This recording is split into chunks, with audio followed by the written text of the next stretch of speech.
What helps you continue drawing and staying motivated? Well, I think it's a lot of things.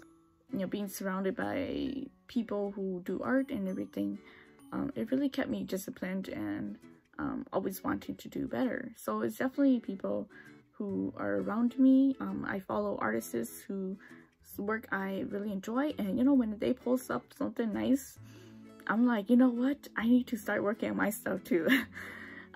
So yeah, definitely being, you know, the fact that I'm surrounding myself with people who are creating things, it helps keep me motivated. Other things that keep me motivated is just thinking about the end goal. So for me, I really want to create work that will inspire young Americans and make them proud of who they are, and you know, share my culture with the world.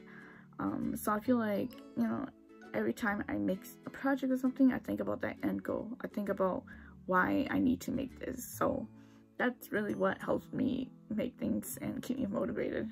I'm going through the phase where I'm not making enough with my art business to support my family financially.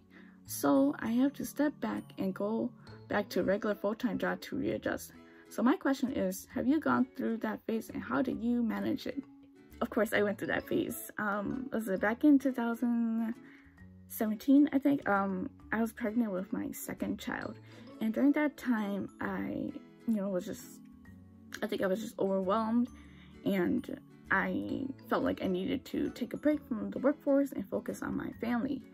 Now, even though that means like taking a cut in my paycheck, I knew that it was probably best for me and my family that I needed to be there full-time with my newborn and my 1-year-old son. So it was like 2018. I did not had a job or anything. I was focused on like my kids, and during that year I really thought that I was gonna get a lot of art accomplished, and I think I got like a few drawings in, but then like the big projects I wanted to do, they didn't happen. And I wasn't, of course, making any money with like anything, and I didn't have a job. So, you know, I was really, you know, I felt like I couldn't do anything because I didn't have any money. So it wasn't until late 2018 that I started getting some paid gigs and everything. And by that time, I decided that I was ready to go back to the workforce. But, you know, I didn't go full-time. I just went part-time because, like I said, I was still raising 2 kids, and, you know, I really felt like I needed to be there with my kids as they grow up. So, yeah, I went back to work part-time, and, like, right now, I feel like it's really nice because, like I say, I, you know, have, like, some kind of income to pay the bills and everything, but I also have time with my kids and also have time to focus on my art again. So I guess, like, to answer your question, you know, I'm pretty sure all artists, they go through this phase where they feel like they're not making enough money with their art. And you know what? That's totally okay. You know, I know the person who posted this question, but I'm just like, just want to let you know that I'm pretty sure, you know, you just started on your journey as an artist. It's only been a year since you started. And you know, you got so many more years to catch up. It's okay to take a break and focus back on your family, and, you know, going back full time, you know, just to get some income going. And I'm pretty sure once like that's settled down, you can focus back on art. Like I said, art would always be there. It's not gonna go away as long as you know, don't completely stop it. But what I learned as an artist is that it's okay to take a break from art, or it's okay that your art isn't making as much money as you think, as you want to. You know, that's totally fine. You know, art takes time. You know, most successful artists, they don't become a millionaire in one night. It definitely takes time, and it's okay to go back to work. Going back to work doesn't make you less of an artist than someone who does art full time. You know, just focus on what's important to you. So, money management as an artist. So this one kind of ties into the previous questions with, like, you know, what if I don't make enough money with art and everything? What I guess learn in general is that you really have to be careful about what you spend on.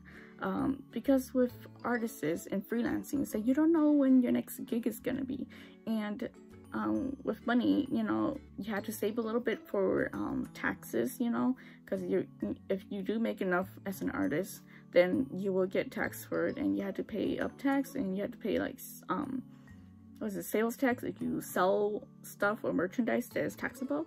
So you know, you just have to plan ahead, have like an emergency fund, you know, in case things fall out of place, you know, save money for 3 to 6 months if you decide to quit your, you know, daytime job to pursue art full-time, or even like save like a year's worth of expenses if you want to, you know, go from your full-time job to part-timing, or, you know, just full-time freelancing. With, you know, being an artist, it's really just about planning ahead and planning for the unforeseen circumstances, because, you know, being a freelance illustrator is really unstable, and you don't know when your next gig is gonna be, like I said earlier. So I think that's why it's really important to have a daytime job if you can, or at least a part-time job, to kind of like make up for those, you know, in case there are like months or even years where you don't get a gig or like any kind of income. So it's okay to have a safety net. You don't have to go all out artist being broke in the streets, because, you know, nowadays that's probably pretty hard.